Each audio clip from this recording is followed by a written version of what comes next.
बिस्मिल्लाहिर्रहमानिर्रहीम। अस्सलाम वालेकुम। रूबी रेसिपी में आपको खुशामदीद। आज मैं आलू ब्रेड की एक ऐसी रेसिपी बना रही हूँ, बच्चे बड़े भी बहुत शौक़ से खाएंगे। आलू एक ऐसी चीज़ है कि हर घर में मौजूद होते हैं। मैंने छोटी साइज़ के 6 आलू उबाल कर मैश कर लिए हैं। इसमें 1 चम्मच नमक, 1 चम्मच कुटा सफ़ेद ज़ीरा, थोड़ा सा हरा धनिया, 2 हरी मिर्चें। मिर्चें आप अपने हिसाब से कम या ज़्यादा ले सकते हैं। आधी चम्मच शिमला मिर्च छोटे छोटे टुकड़े कर लें। 1 चम्मच चाट का मसाला,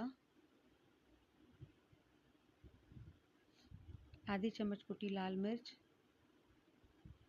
सारी चीज़ों को अच्छी तरह मिक्स कर लें।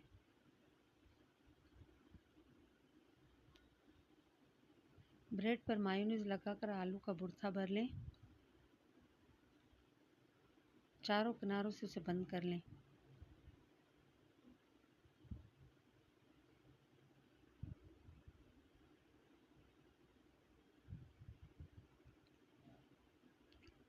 अंडे में डिप करके उसे फ्राई कर लें।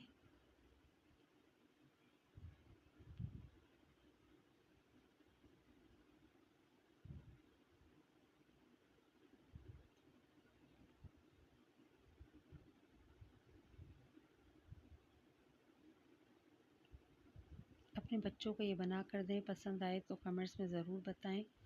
हमें सपोर्ट करें, लाइक शेयर सब्सक्राइब करें।